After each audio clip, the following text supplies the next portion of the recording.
Assalamualaikum warahmatullahi wabarakatuh. Perkenalkan, nama saya Cindy Regina Agustin, kelas akuntansi 1A semester 1 dari Fakultas Ekonomika dan Bisnis Universitas Majalengka.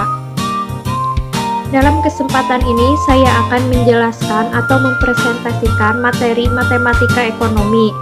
Ada apa aja sih dalam materi matematika ekonomi itu? Agar lebih jelasnya, yuk kita simak video penjelasan berikut. Nah, sebelum ke dalam poin-poin yang ada dalam matematika ekonomi, di sini saya akan menjelaskan terlebih dahulu pengertian matematika ekonomi.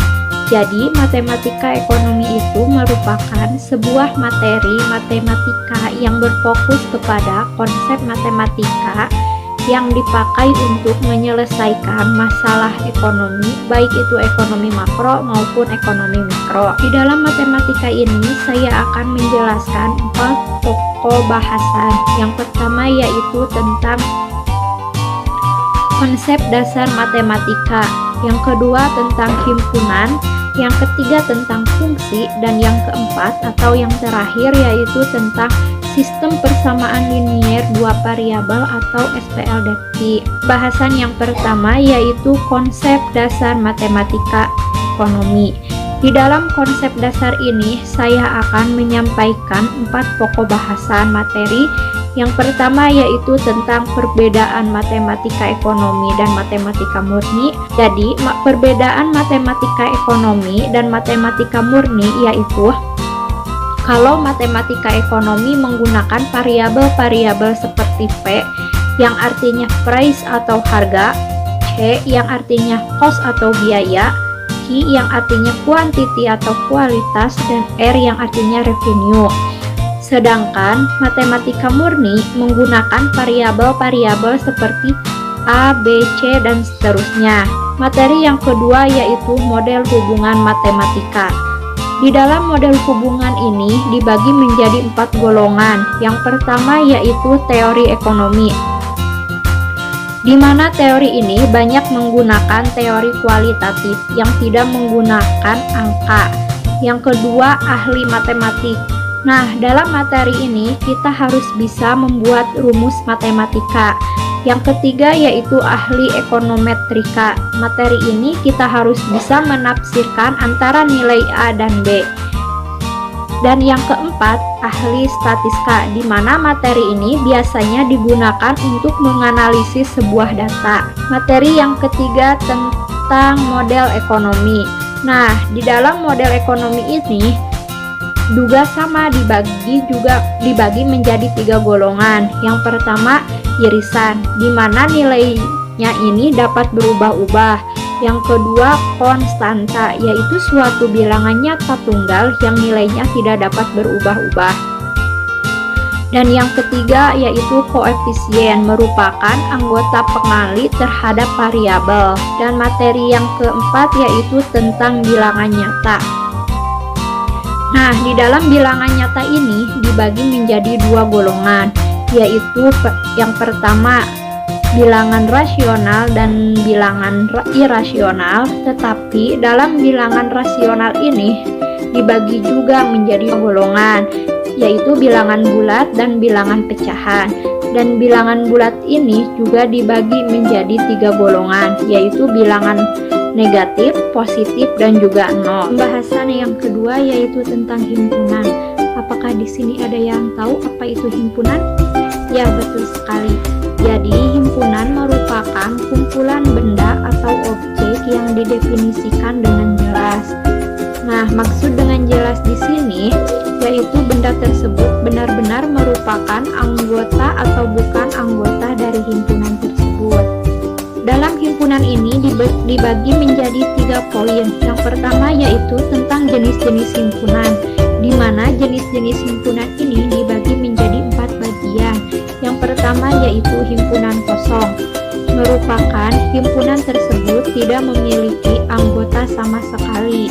Yang kedua yaitu himpunan lepas, merupakan himpunan yang tidak memiliki anggota yang sama.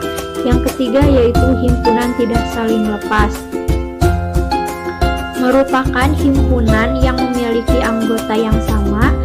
Yang Yang keempat yaitu himpunan bagian, di mana himpunan A merupakan anggota himpunan B dan himpunan B merupakan anggota dari himpunan A.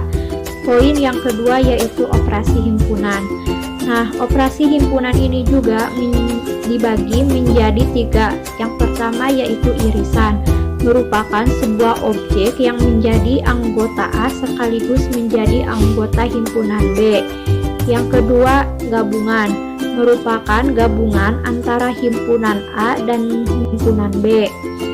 Yang ketiga yaitu komplementer, merupakan himpunan semesta yang tidak menjadi anggota himpunan A maupun himpunan B. Yang ketiga yaitu diagram Venn, merupakan suatu gambar yang digunakan untuk menyatakan suatu himpunan dalam himpunan semesta. Pembahasan yang ketiga yaitu tentang fungsi. Nah, di dalam pembahasan yang ketiga ini, fungsi dibagi ke dalam 5 pokok bahasan. Yang pertama yaitu unsur fungsi, di mana unsur fungsi ini dibagi menjadi ke dalam 3 golongan, yaitu variabel, konstanta, dan koefisien. Kedua yaitu koordinat kartesius, merupakan suatu diagram yang terdiri dari sumbu X yang terletak dalam garis horizontal dan sumbu Y yang terletak dalam garis vertikal. Yang ketiga yaitu kemiringan. Untuk menentukan sebuah kemiringan, kita harus menggunakan rumus seperti M sama dengan delta Y dibagi delta X, atau Y2 dikurangi Y1 dibagi X2 dikurangi X1. Dan kemiringan juga dibagi menjadi 4, yaitu 1 kemiringan positif, 2 kemiringan negatif, 3 kemiringan 0, dan yang keempat kemiringan tak nentu. Yang keempat yaitu menentukan persamaan garis. Nah, dalam menentukan persamaan garis ini dibagi menjadi 2, yaitu metode 2 titik dan metode 1 titik, dan 2 kemiringan. Untuk menentukan metode yang pertama, kita harus menggunakan rumus Y dikurangi Y1 dibagi Y2 dikurangi Y1 sama dengan X dikurangi X1. Dan untuk menentukan metode yang kedua, kita menggunakan rumus Y dikurangi Y1 sama dengan M dikali X dikurangi X1. Dan poin yang kelima yaitu hubungan 2 garis lurus, dibagi menjadi 4 bagian, yaitu berhimpit, sejajar, berpotongan, dan tegak lurus. Nah, untuk pembahasan yang terakhir yaitu tentang sistem persamaan linier 2 variabel atau SPLDP. Nah, SPLDP ini dapat diselesaikan dengan menggunakan metode penyelesaian SPLDP, yaitu yang pertama grafik, merupakan metode penyelesaian SPLDP dengan menggambar grafik dari kedua persamaan yang kemudian akan menemukan titik potongnya. Yang kedua yaitu substitusi, merupakan metode penyelesaian SPLDP dengan cara menggantikan satu variabel dari persamaan yang lain. Yang ketiga yaitu eliminasi, merupakan penyelesaian SPLDP dengan cara menghilangkan satu variabel. Nah, teman-teman, itulah penjelasan yang ada di dalam materi matematika ekonomi. Semoga bisa bermanfaat bagi teman-teman dan juga saya. Mohon maaf apabila ada kesalahan dalam penjelasan ini. Terima kasih. Wassalamualaikum warahmatullahi wabarakatuh.